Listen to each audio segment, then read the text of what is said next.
Hello students, today we will continue with formed elements. In our last lecture, we covered plasma part and we have studied that blood is made up of two parts. One is fluid part, that is called plasma, and second is solid elements, which are called formed elements. And why the word is formed? Because these elements are membrane bound structures and they have a definite shape, so the word formed has been used here. Now students, in formed elements there are basically three types of the elements. One is erythrocytes, second is leukocytes, and third is platelets. Erythrocytes, also called red blood cells, leukocytes, also called white blood cells, platelets, also called thrombocytes. And as I have told you, 55% of the blood is made by the plasma and the rest 45% is made by these formed elements.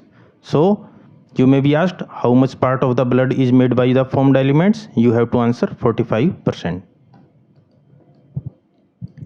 Now students, in formed elements, first we will study about erythrocytes or red blood cells. They are the most abundant of all the cells in the blood. A healthy adult man has on an average 5 million to 5.5 million of RBCs per cubic millimeter of blood. Students, in 1 cubic mm of blood, there are about 5 to 5.5 millions of RBCs. So they are the largest in number. Out of these formed elements, RBCs are largest in number in the blood.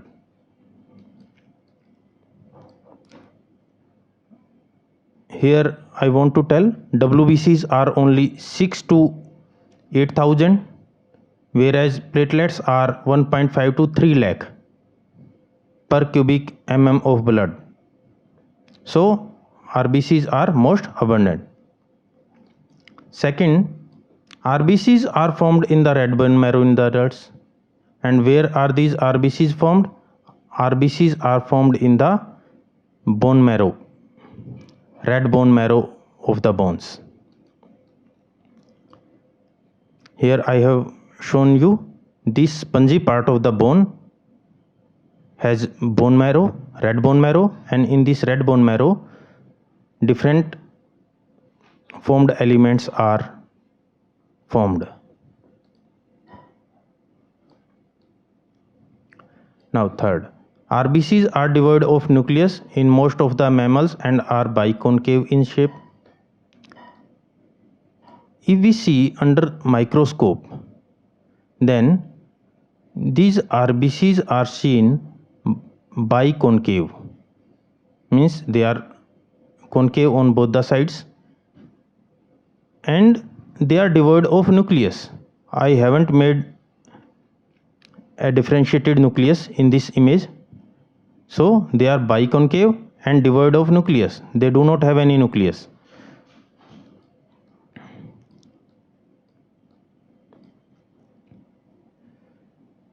When we talk about their color, they are red colored. Why? Because they have a red colored iron containing complex called hemoglobin. Hence the color and name of these cells. Next, a healthy individual has 12 to 16 grams of hemoglobin in every 100 ml of blood. And a healthy individual has 12 to 16 grams of hemoglobin per 100 ml of the blood.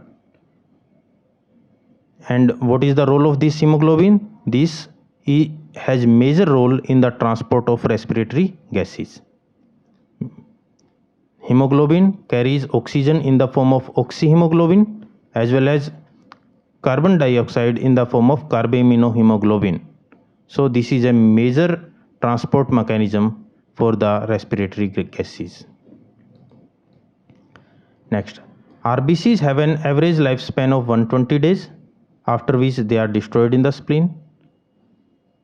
Students, these RBCs get destroyed after 120 days of lifespan and they are destroyed in the spleen. So spleen is also called graveyard of RBCs.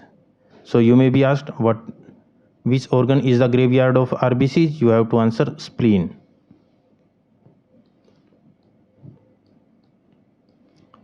This was about RBCs, and now we will study about leukocytes or WBCs. Leukocytes are also known as white blood cells, as they are colorless due to the lack of hemoglobin.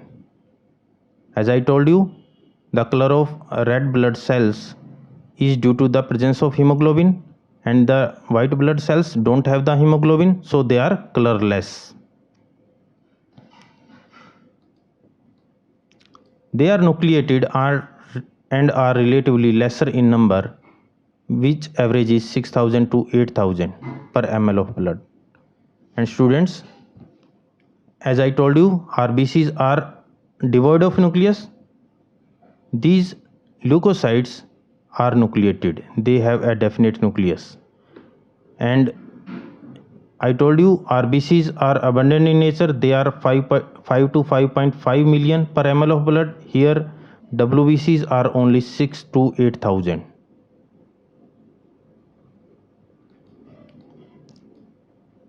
Leukocytes are generally short-lived.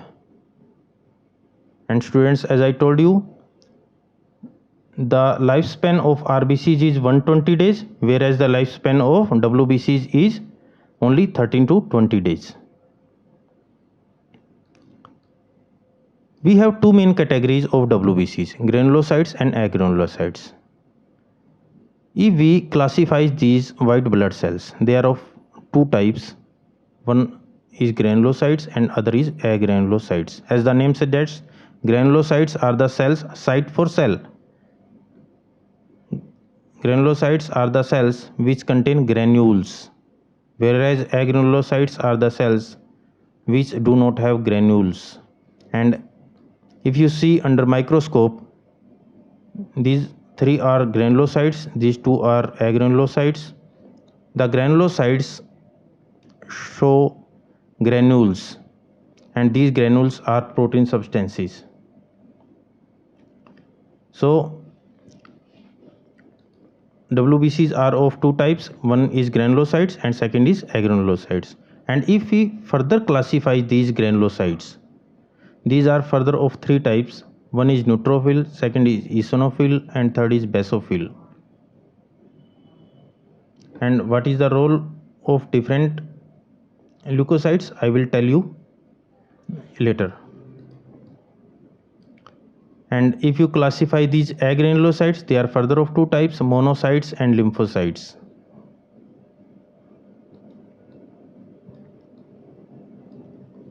Now, what is the role of these neutrophils, eosinophils, basophils, monocytes and lymphocytes? Neutrophils are the most abundant cells.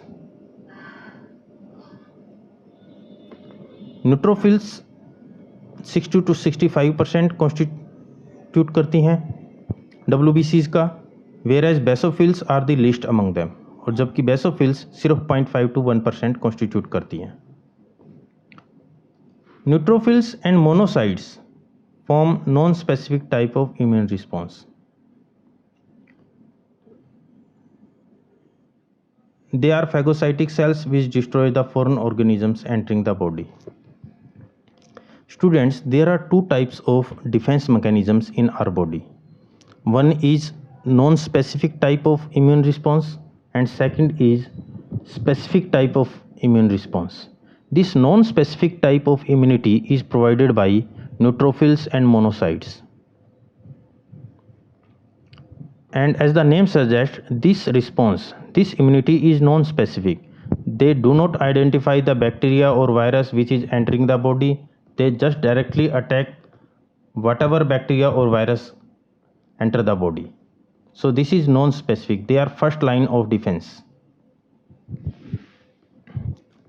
They are phagocytic cells. Phagocyte means they ingest the foreign particles entering the body.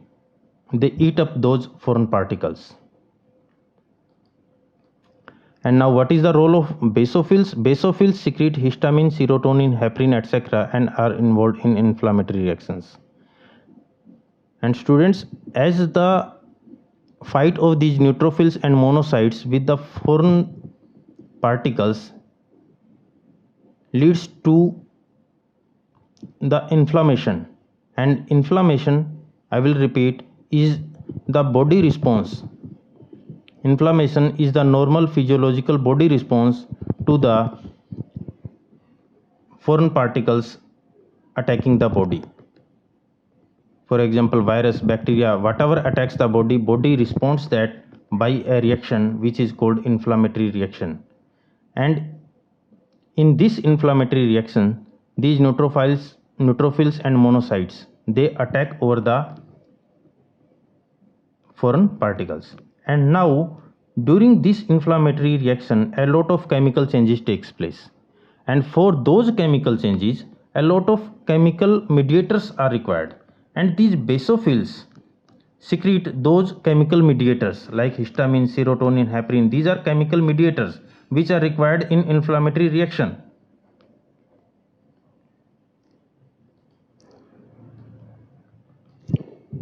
In inflammatory reaction, basically four changes takes place. One is vasodilatation, which leads to the redness of the part.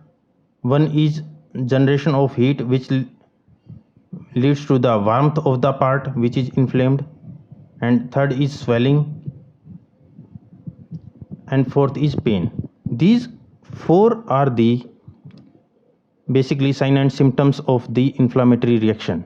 And for producing these signs and symptoms, or for producing these inflammatory symptoms, these basophils secrete the basically the chemical mediators which are required for this inflammatory response.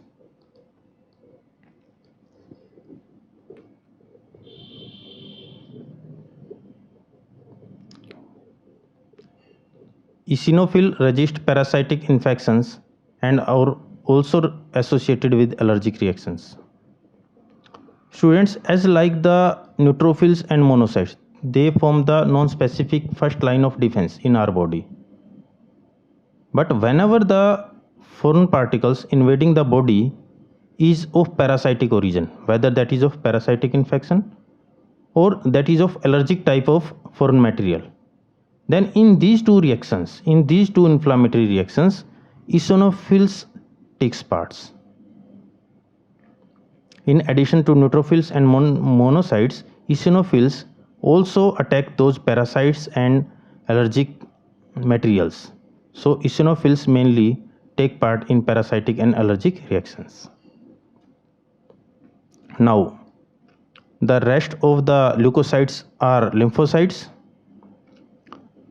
These lymphocytes form the specific type of immunity in our body.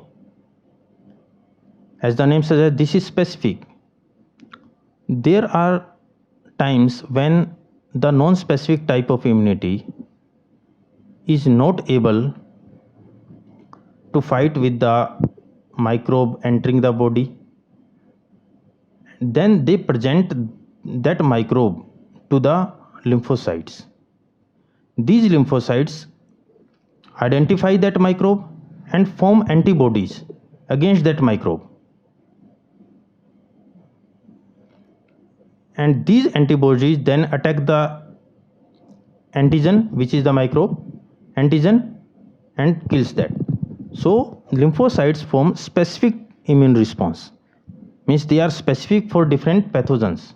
If lymphocytes are forming antibodies against coronavirus, then those antibodies will act on only coronavirus, not the influenza virus. So this is specific in nature, and they form the second line of defense. Now students, platelets. Platelets, also called thrombocytes. are cell fragments produced from megakaryocytes. Students, all the three, whether they are RBCs, WBCs or platelets, they are differentiated from multipotential hemopoietic stem cells. They are differentiated from hemocytoblasts or stem cells in the bone marrow. These stem cells are differentiated into two types of cells. One is common myeloid progenitor and second is common lymphoid progenitor. These common lymphoid progenitors form the lymphocytes. Common myeloid progenitor are further differentiated into megakaryocytes, which I am teaching you here. Megakaryocytes are further differentiated into thrombocytes or platelets, and they are further differentiated into erythrocytes, which form the RBCs, and they further differentiated into myeloblasts, which form the granulocytes and monocytes. So all the red blood cells, white blood cells and thrombocytes, they are differentiated from the stem cells in the bone marrows. And these platelets are differentiated from megakaryocytes, which is differentiated from stem cells in the bone marrow. Now, student, blood normally contains 1.5 to 3.5 lakh platelets in 1 ml of blood, and platelets can release a variety of substances, most of which are involved in coagulation of or clotting of blood. A reduction in their number can lead to clotting disorders, which will lead to excessive loss of blood from the body. And what is the role of these platelets? These platelets form the platelet plug. Whenever there is bleeding, there is injury, these platelets come and form the platelet plug to prevent that bleeding, to stop that bleeding. Later on, proteins like fibrinogen and other clotting factors, they come into play and form the fibrin clot. But first of all, platelets come to form the platelet plug, which is the first step in the coagulation process. So platelets helps in stopping the bleeding. So whenever there is deficiency of platelets, for example in dengue, whenever there is dengue fever, then bleeding starts spontaneously from various organs. For example, bleeding occurs in different joints, and blood also comes in the vomit. So in dengue fever, platelets are transfused to compensate for the lost platelets. So a reduction in their number can lead to clotting disorders, which will lead to the excessive loss of blood from the body. Students, I am finishing here. If you have any doubts in this lecture, do mention in the comment section, and if you want notes, then you can download from the description box. Thank you.